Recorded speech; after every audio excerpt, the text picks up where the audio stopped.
ग्वालियर में राजमाता विजयराजे कृषि विश्वविद्यालय में आज एग्रीकल्चर कॉलेज के छात्राओं ने जमकर हंगामा किया। हंगामा करने वालों का आरोप है कि एक छात्र के साथ कॉलेज में तैनात कंप्यूटर ऑपरेटर ने न सिर्फ अभद्रता की बल्कि मनमाने ढंग से उसकी कॉपियों का मूल्यांकन कर उसकी साल बर्बाद कर दी। वहीं विश्वविद्यालय प्रशासन का कहना है कि लिखित शिकायत मिलने पर जांच के बाद कार्रवाई की जाएगी। सोमवार को ग्वालियर एग्रीकल्चर कॉलेज के छात्र राजमाता विजयराजे सिंधिया कृषि विश्वविद्यालय पहुंचे और जमकर हंगामा करते हुए मेन गेट पर धरना दिया। हंगामा करने वाले छात्रों का कहना है कि कॉलेज प्रबंधन छात्रों के साथ मनमानी कर रहा है। ऐसे एक छात्र मनजीत सिंह ने कॉलेज प्रबंधन पर गंभीर आरोप लगाए। उसका कहना है कि पिछले दिनों उसके पिता का निधन हुआ था। उसने मिड टर्म एग्जाम में आवेदन देकर शामिल नहीं हो पाए की जानकारी कॉलेज प्रबंधन को दी थी। बावजूद इसके कॉलेज प्रबंधन ने उनके आवेदन को निरस्त कर दिया। बावजूद इसके कॉलेज प्रबंधन ने उनके आवेदन को निरस्त किए जाने की कोई सूचना नहीं दी।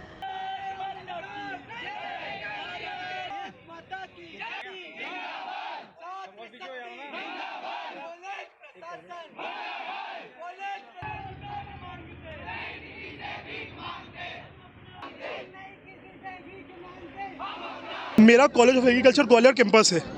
मेरे पापा शांत हो गए। मैंने एप्लीकेशन दी थी यहाँ पर कि मैं मिड टर्म नहीं दे सकता। मैं 6 मिड टर्म नहीं दे पाया। इन्होंने उस समय मेरे एप्लीकेशन का जवाब नहीं दिया। इन्होंने उस समय एप्लीकेशन मेरी ले ली। अब ये मेरे से बोल रहे हैं कि मैं मिड टर्म वापस नहीं दे सकता। अगर सर ये मुझे उस समय इन्फॉर्म कर देता तो मैं 3 मिड टर्म भी दे देता तो भी मेरा ईयर बैक बच जाता। मेरे फाइनल थ्योरी के अंदर 50 में से 34, 35, 33 ऐसे नंबर है।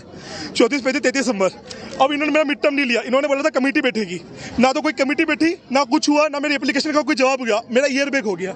मेरे 6 मिड टर्म है, मेरे 6 फाइनल थ्योरी के जिनके पेपर दिए, मैं इनका फाइनल थ्योरी के पेपर के नंबर देखने गया। मेरा ऑफलाइन रिजल्ट आया, मेरा ऑनलाइन रिजल्ट भी नहीं दिया। मैं ऑफलाइन रिजल्ट देखने गया, इन्होंने उस रजिस्टर के अंदर मेरे 11 नंबर चढ़ा दिए। इन्होंने रजिस्टर के अंदर 11 नंबर चढ़ा दिए। मैंने इनको बोला आपने मेरे 11 कैसे चढ़ा दिए? मेरे तो फाइनल थ्योरी के अंदर 30 नंबर है। तो ये मेरे हाथ से मोबाइल खींचने लग गए कि तुमने फोटो कैसे खींच लिया, और मेरे हाथ से मोबाइल खींच के जबरदस्ती मेरे से नंबर डिलीट करने लग गए। मैंने बोला कि आप मेरे साथ ऐसा क्यों कर रहे हो? तो ये मेरे हाथ से गलत नंबर चढ़ा रहे रजिस्टर के अंदर, मेरा ऑफलाइन के अंदर मेरे जबरदस्ती गलत नंबर चढ़ाते, मुझे फेल कर रहे हैं, मेरे ईयर बैक कर रहे हैं। आलोक सिंह, क्या कंप्यूटर ऑपरेटर सर। सीसीटीवी लगे हुए हैं तो सीसीटीवी बता देंगे, और हमारा स्टाफ भी है। मैं क्यों करूँगा मारपीट और बदतमीजी बच्चे से। घटना ये थी कि वो अपना रिजल्ट देखने आया था, उसका ऑफलाइन रिजल्ट आया था। तो ऑफलाइन रिजल्ट हम लोग क्या अभी एंट्री कर रहे थे उसमें, तो वो बोला कि हमें दिखा दो, और वो फ़ोटो क्लिक कर रहा था उस रिजल्ट की, जो कि ऑफिशियल रिजल्ट नहीं था। उसकी फ़ोटो कॉपी हम नहीं दे सकते थे उसको। तो मैंने उसको मना किया तो विवाद करने लगा। तो मैंने उससे कहा आप एक काम करो, परमिशन लीजिए आप, और परमिशन लेके तब आप प्रॉपर चैम्बर आइए, तब आपको रिजल्ट दिखाएंगे।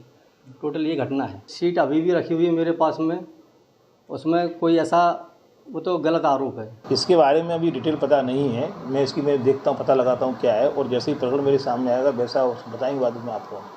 विवेचना करते हैं क्या होता है इसमें। नहीं, पहले तो कुछ लिख के तो दे पहले। अभी तक उसने कुछ आवेदन हमारे ऑफिस में नहीं आया है।